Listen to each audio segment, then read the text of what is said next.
Iya guys, Bitcoin kita ini dibanting lagi. Sempat kemarin itu menginjak ke 300-an juta ya. Atau di sekitaran hampir berapa puluhan ribu dolar gitu ya. Saat ini dia hanya tersisa di 200-an juta sekian, di 290 sekian ya. Ya walaupun secara berita memang banyak yang serok. Bahkan uh, El Salvador ini membeli 500 lebih lagi Bitcoin gitu. Bahkan kalau kalian melihat berita-berita sebelumnya, Michael Saylor ini juga membeli Bitcoin gitu.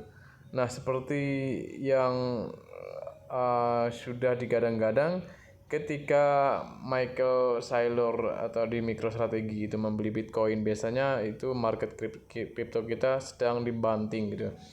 Ya walaupun secara dominasi pasar Bitcoin ini menurun ya dari 43 44 ini sampai ke 42% gitu.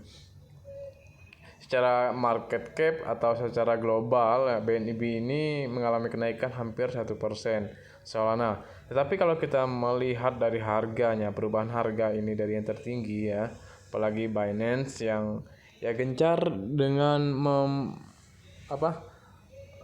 mengajak atlet-atlet seperti Ronaldo lalu ya Dome ya menjadi brand ambassadornya, tetapi tidak meningkatkan harga dari BNB itu tersendiri gitu ya.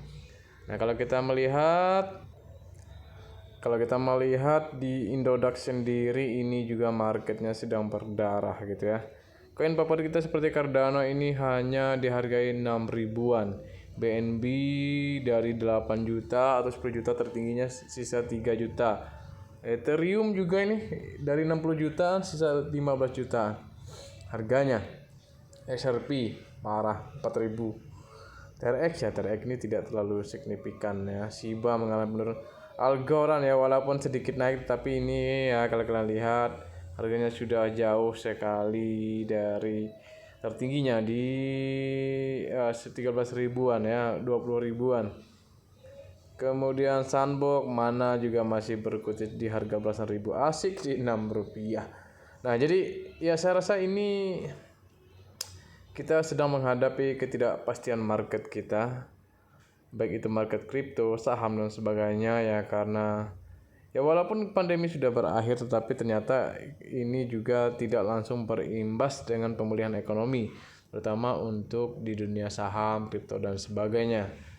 Nah, apalagi ya disusul dengan bentrok antara Ukraina dan Rusia yang menyebabkan kondisi perekonomian kita sedikit terguncang, sehingga membuat market seperti kripto, saham ini menjadi turun gitu ya. Bahkan ini menjadi winter kripto lah gitu ya. Ini bukan lagi bearish market tapi down market gitu. Jadi buat kalian yang saat ini ingin serok, harap hati-hati. Pertimbangkan dulu menggunakan uang dingin kalian, jangan sampai uang yang kalian pakai untuk serok itu adalah uang yang untuk kebutuhan sehari-hari ya. Karena ini kita market juga belum tentu naik dalam tahun ini ya. Mungkin saja 2 tahun lagi atau 3 tahun lagi. Itu jangka panjang skalanya. Jadi buat kalian yang sudah serok, hati-hati. Jangan sampai kalian lama ya mutar uangnya di kripto ini ya, karena kita juga melihat di saham juga mengalami penurunan. Jadi jangan sampai kalian tergoda dengan penurunan seperti ini ya. Biar bagaimanapun ini kita sedang di dalam winter market gitu ya, di dalam penurunan market. Bahkan ada yang kemarin serok didam lagi seperti ya, bisa kalian baca berita tentang El Salvador, Michael Saylor, MicroStrategy yang sudah serok ternyata didam lagi. Breakdownnya itu malah ada yang cut loss ya. Kalau kalian lihat influencer saham seperti Marsha Timothy, Timothy Ronald, itu dia sudah cut loss guys kemarin ya. Dia beli di 39, dia cut loss di 34 katanya. Dan dia sudah tahu bahwa market kita ini sedang didam sampai harga jadi 15 ribuan atau ya 10 ribuan, kita tidak tahu ya.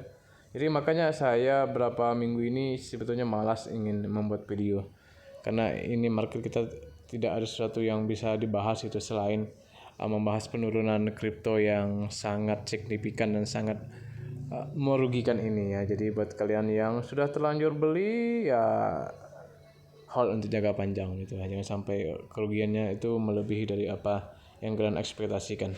Jadi itu saja, see you next video. Jangan lupa subscribe, like, dan komen.